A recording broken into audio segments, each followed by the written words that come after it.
This is Wuthering Heights by Emily Brontë, published by the Easton Press in 1975.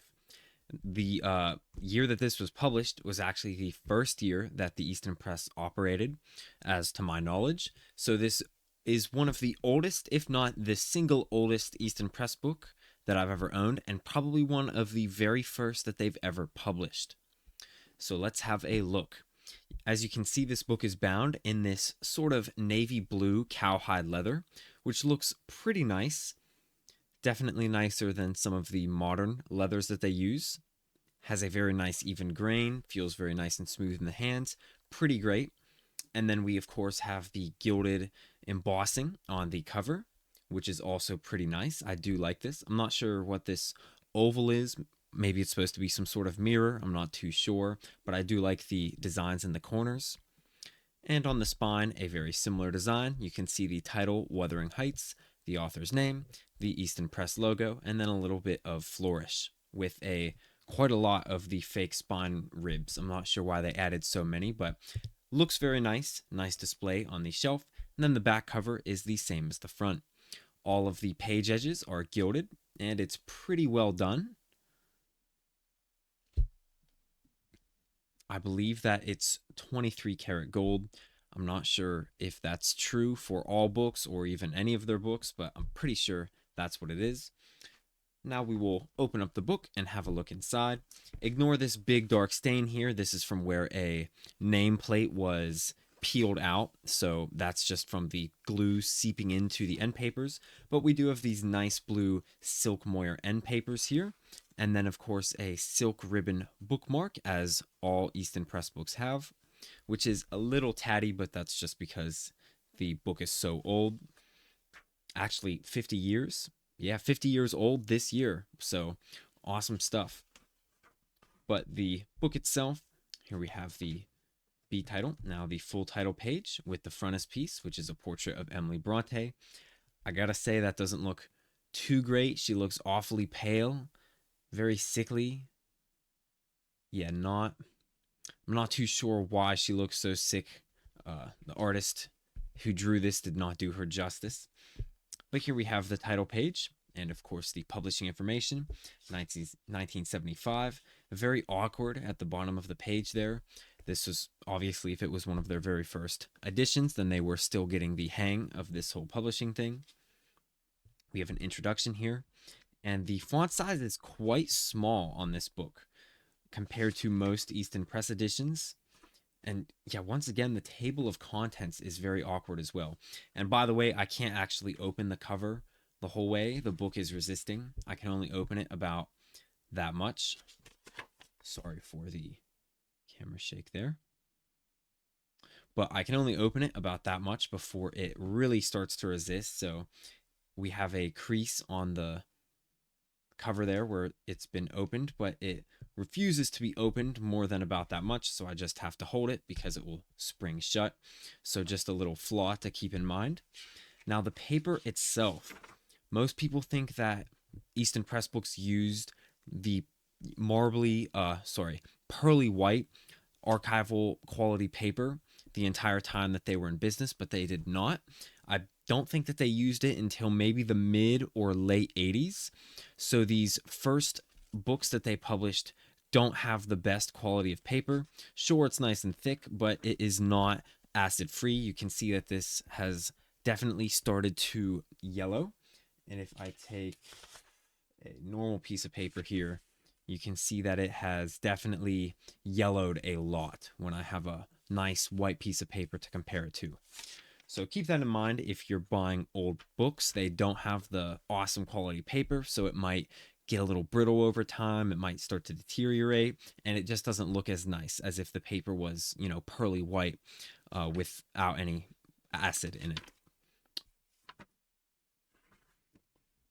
Other than that, the texture of the paper is pretty nice, and we do have illustrations in this book. I didn't actually look at the title page that much. I wonder if it says...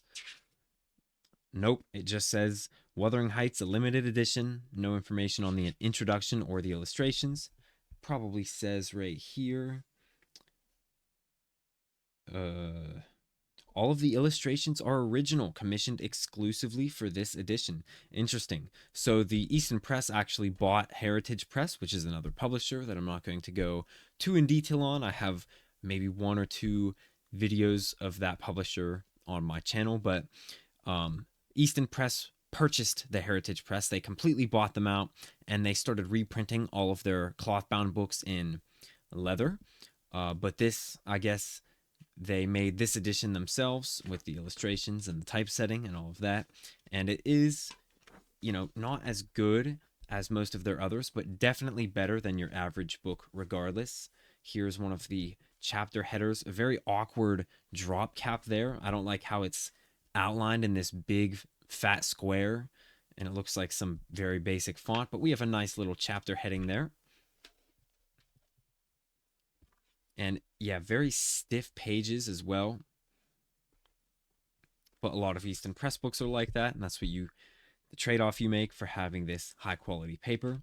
Another little illustration there. I haven't read this book personally, but I don't feel like this fits with what I think the theme of the book is, or the atmosphere. So, but I'm not a good judge of that since I haven't read it.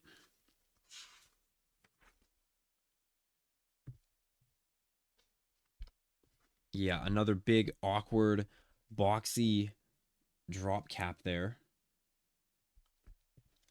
Not a fan of that at all. Here's one of the full page illustrations. It looks just like a simple line pencil drawing. Still looks pretty nice though.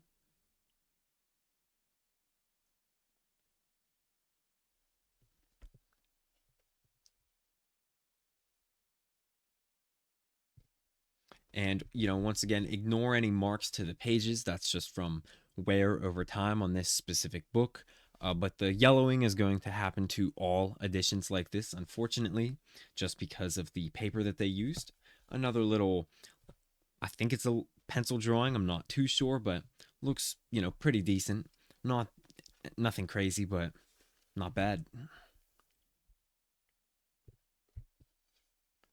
I'm not going to look at all of them. Or maybe I will.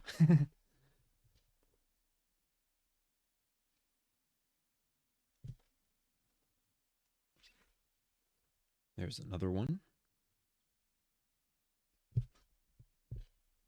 I'll skip a couple of them. Hopefully none of them are spoilers. Definitely hope not. I am planning to read this book, not this specific edition. I have multiple. I'm probably going to sell this one because I have better ones, but this one's definitely not bad. Yeah, something awkward about the style. I don't think it really fits with the theme of the book, but maybe it does fit with the mood, atmosphere. And then the last one that we're going to look at. Once again, these covers are very stiff. You can see if I try to hold this flat, the entire book comes up. And if I try to hold that flat, the book comes up on this side. So it won't. I'm afraid to bend it too much because I feel like the spine will get destroyed. But something to keep in mind that you have to always have it at this 45-degree angle, maybe a little more when you're reading it.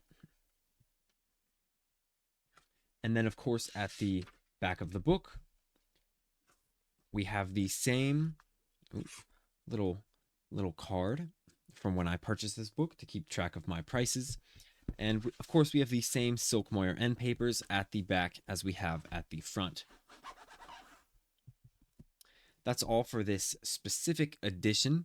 Nothing special. It shows some flaws of the early Easton Press books, with the paper and with the overall interior design of the book. But the actual binding materials are quite nice. We get this nice cowhide leather, so it will look nice on your shelf, and it will work just fine as an actual reading copy.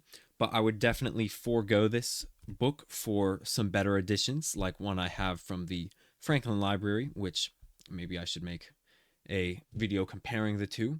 But overall, it's not bad, but there's probably better Easton Press editions out there. It's still a quality book, though, if you choose to buy it. That's all, and have a good day.